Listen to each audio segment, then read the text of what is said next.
My name is Jenna, and I'm 26 years old.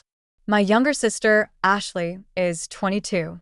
She thinks I'm just a lazy dropout with no real job, but what she doesn't know is that I've been secretly paying for her college tuition.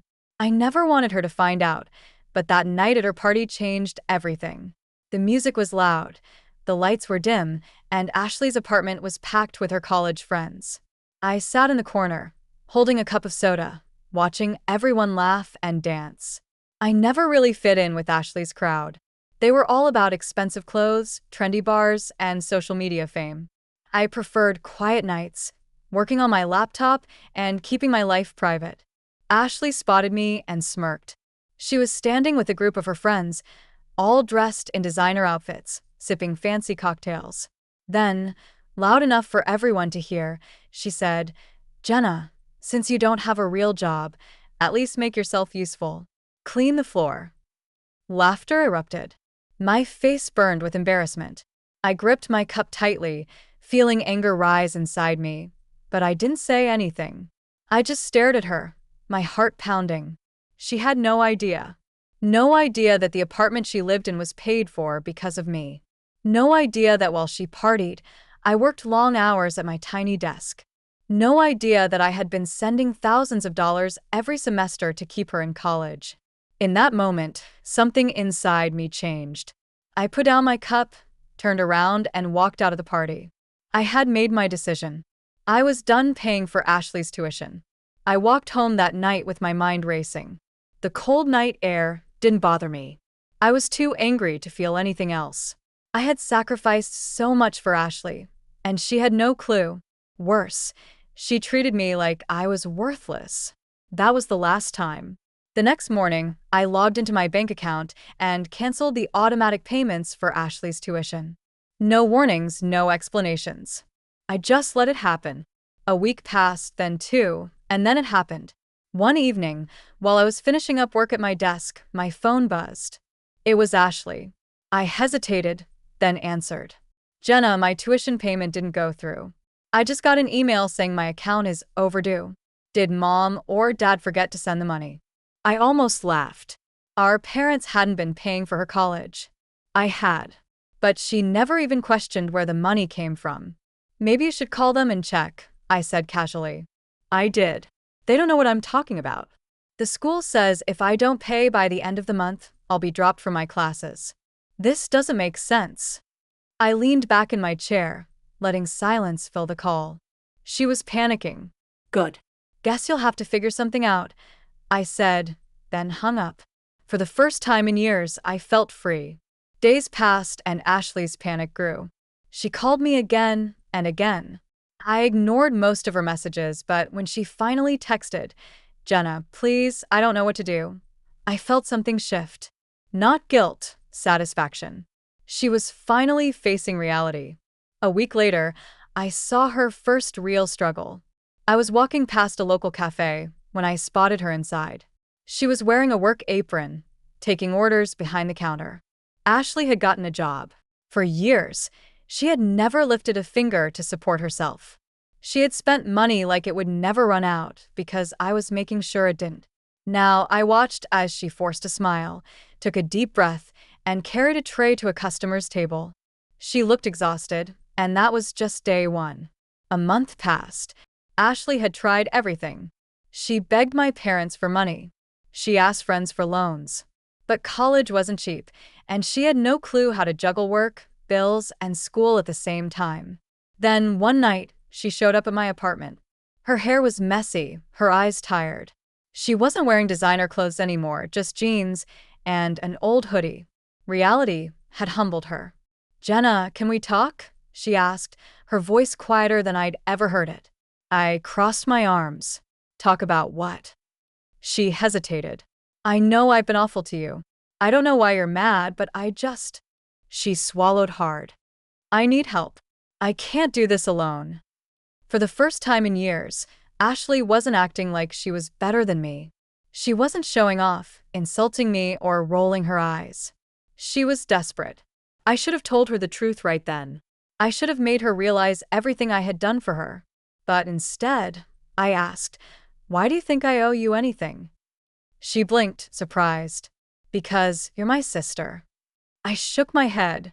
That didn't stop you from humiliating me in front of your friends, did it? She opened her mouth but had no excuse.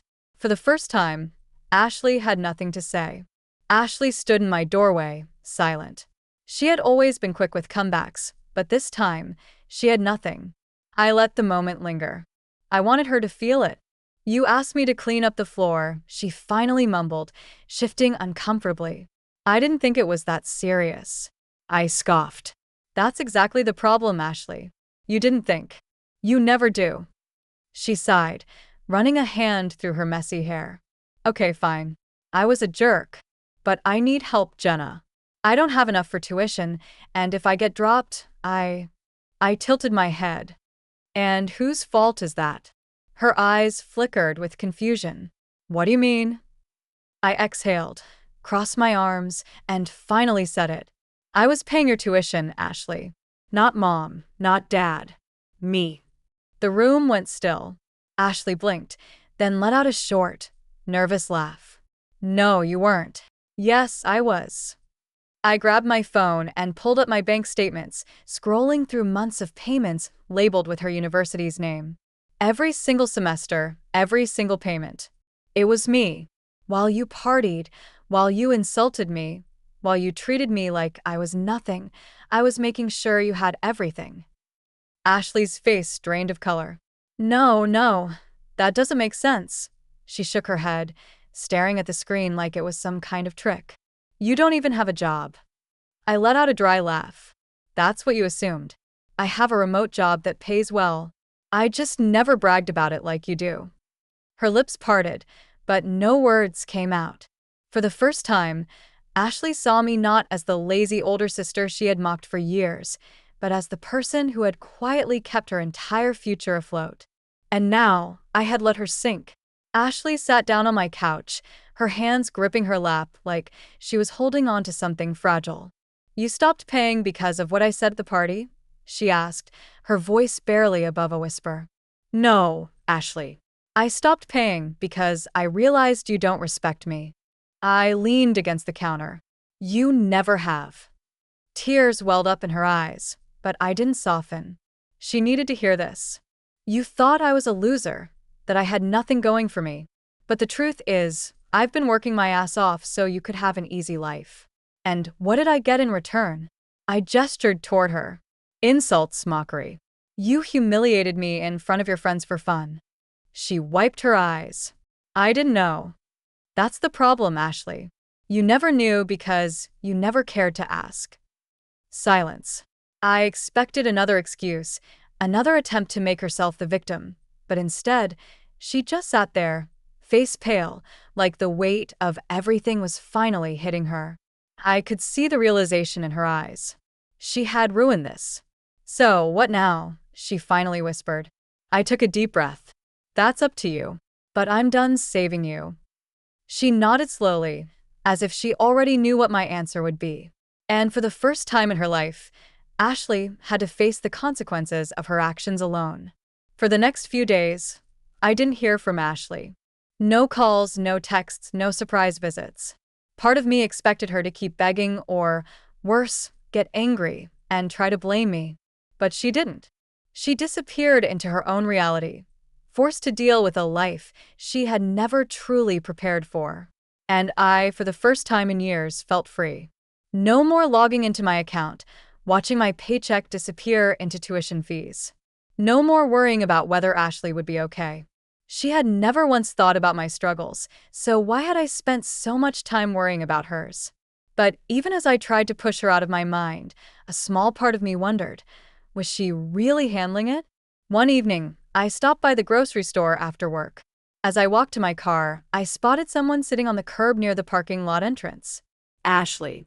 She was hunched over, staring at her phone, her hoodie pulled up over her head. I could have kept walking. I should have kept walking. But something in me hesitated. Ashley, I called. Her head snapped up, eyes red and tired. She looked thinner, paler, like she hadn't been sleeping or eating well. Jenna, she croaked, her voice hoarse. I sighed. What are you doing here? She swallowed hard, gripping the edge of her hoodie like it would keep her together. I got fired. I raised an eyebrow. From the cafe? She nodded, looking down at the cracked pavement. I kept missing shifts because I had exams. My boss didn't care. He said I wasn't reliable enough, so he let me go. I crossed my arms. Welcome to real life. She let out a short, bitter laugh. Yeah, well, it sucks. I sighed, shoving my hands into my jacket pockets. I wasn't going to apologize. She had to face the truth eventually. So, what now? I asked. Ashley looked up at me, and for the first time in her life, she seemed small. Not the confident, carefree girl who threw parties and lived off my silent generosity. Not the social butterfly who looked down on me. She was just Ashley, my younger sister, struggling. I don't know, she admitted. And that was the moment I knew she was finally changing. Ashley didn't ask me for money that night. She didn't beg for help or demand that I fix her life. Instead, she just sat on the curb with me, staring at the streetlights, quiet. I messed up, she whispered. I nodded. Yeah, you did. She wiped her nose, then turned to me. Jenna, do you think I can fix this? That was the question, wasn't it? Could she? I thought about it. About all the years I had carried her without her knowing, about the hurt I felt, the way she had treated me, and how I had finally given up. Then I thought about how she had found her own way, gotten a job, lost it, struggled. How she had learned. I exhaled. That depends. She looked at me, waiting.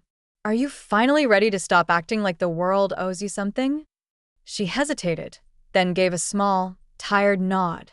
And for the first time, I believed her. Ashley didn't magically fix everything overnight. She still had to deal with her overdue tuition, still had to figure out how to balance work and school. But she didn't ask me for a single cent. Instead, she applied for scholarships. She took a second job. She stopped partying. And every time I saw her, she looked a little stronger, a little wiser. One day, months later, she sent me a text. Jenna, I got a scholarship. Covers half of my tuition. Thought you should know. I stared at the message for a long time. Then, before I could overthink it, I replied, Good. You earned it. No emojis, no long speeches. Just the truth. And for the first time, I knew Ashley was going to be okay. She had learned her lesson, and so had I. Months passed. Ashley had changed, not overnight, not in a perfect fairy tale way, but in real, messy, human ways. She worked harder. She took responsibility. She didn't expect things to be handed to her anymore. And most importantly, she finally respected me. One evening, she called. Hey, I was wondering if you wanted to grab dinner this weekend.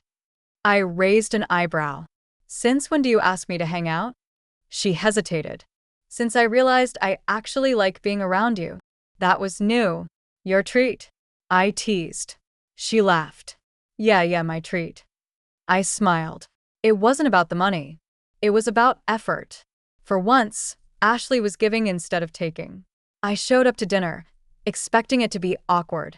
Instead, we talked for hours about work, school, life. No insults, no eye rolls. Just sisters figuring things out. At one point, Ashley cleared her throat and said, I never got to say it properly, but thank you, Jenna, for everything. I set my fork down, watching her. You're welcome. She swallowed, then added, and I'm sorry. I really was awful to you. I let the words settle between us. The old me would have held on to the anger, the bitterness. But the truth was, Ashley had changed. And maybe, in some way, so had I. I smirked. Yeah, you were. But I think you're getting a little less awful. She laughed, shaking her head. I'll take that. That night, as I walked home, I realized something. For the first time in years, Ashley and I weren't just sisters. We were friends. And that was worth more than any tuition payment ever could be.